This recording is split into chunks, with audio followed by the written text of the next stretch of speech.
Guys, kung wala na kayong maisip na ulam, subukan nyo yung ganitong luto sa manok. Promise, napakasarap.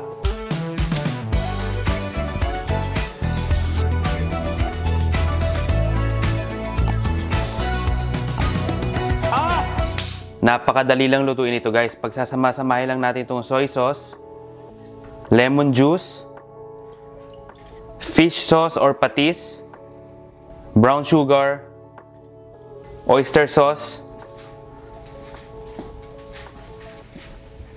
tapos red chili flakes. Yung dami depende sa anghang na gusto nyo ha. Ground black pepper, ayan, onion and garlic, tapos spring onion. Haluin nyo lang. Nakapatay pa yung kalan ko dito guys ha.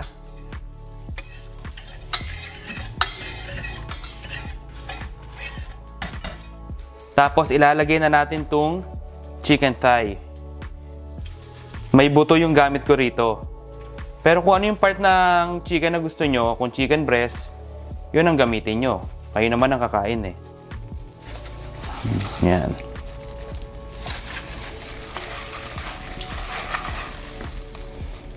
Pagkasayin natin.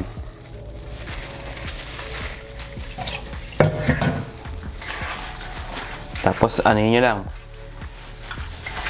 Imasahin nyo lang yung babad natin sa sa chicken thigh. Yan. Para pumasok lahat ng flavor. Tapos ilagay natin sa low to medium heat yung kalan. At lulutuin natin to ng 10 to 15 minutes. So after 15 minutes guys, baliktarin lang natin.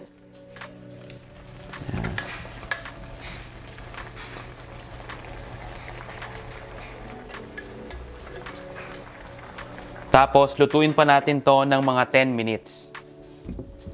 So, after 10 minutes, guys, pwede na to. Okay? Patayin na natin yung kalan. Hanguin na natin.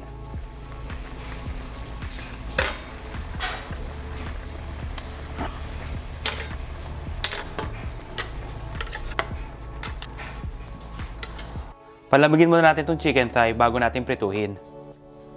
Tapos, ito guys, papalaputin lang natin yung sabaw. Kasi babalik natin dito mamaya yung manok.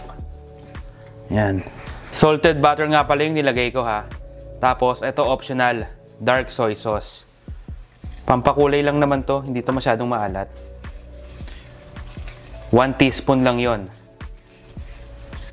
Tapos, cornstarch slurry. Konti lang muna.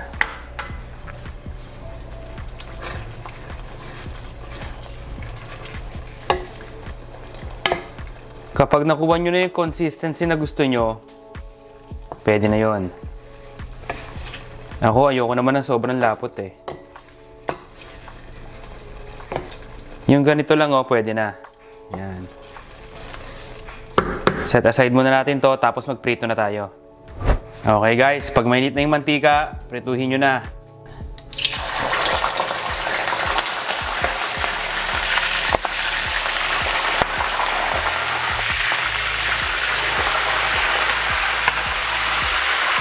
Pag pinrito nyo, huwag nyong damihan para maluto ng maayos.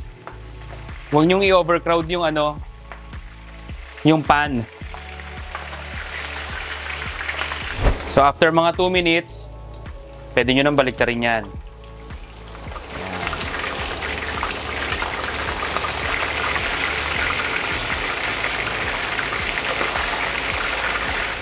Pag ganito na yung itsura ng manok nyo guys, pwede nyo nang hanguin yan.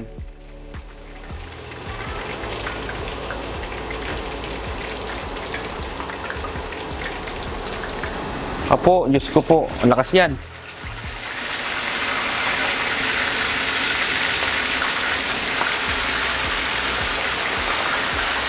Pagka-prito nung manok, pwede nyo nang ibalik dito yan guys. Yan. Isa-isahin lang natin.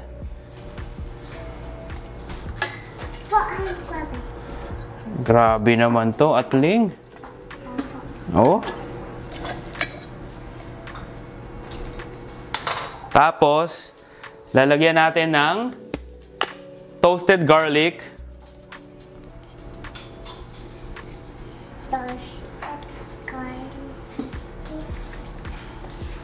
And spring onion.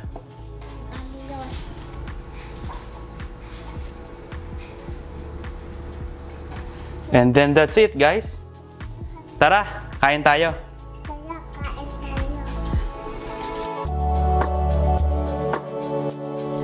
O, di ba? Napakadali lang. Eh, ano pa hinihintay nyo? Magluto na kayo. Tingnan muna natin to. Oh. Ang bango eh. Po. Grabe guys, ang sarap. Napakalinamnam. Yung sarsa, sobrang lasa niya. Sarsa palang ulam na eh. Tamang-tama to kung wala kayong ihawan. Tapos kasi dito sa amin sa Canada, ang lamig na, kaya hindi na kami makapag-ihaw sa labas. Kaya lutuin nyo na lang sa kawali etong manok nyo. Ang sarap eh. Grabe. O, paano guys? Kung nagustuhan nyo tong video na to, syempre i-like nyo na, mag-subscribe na din kayo. At tapos, i-comment nyo yung mga pagkain na gusto nyong tsambahan natin.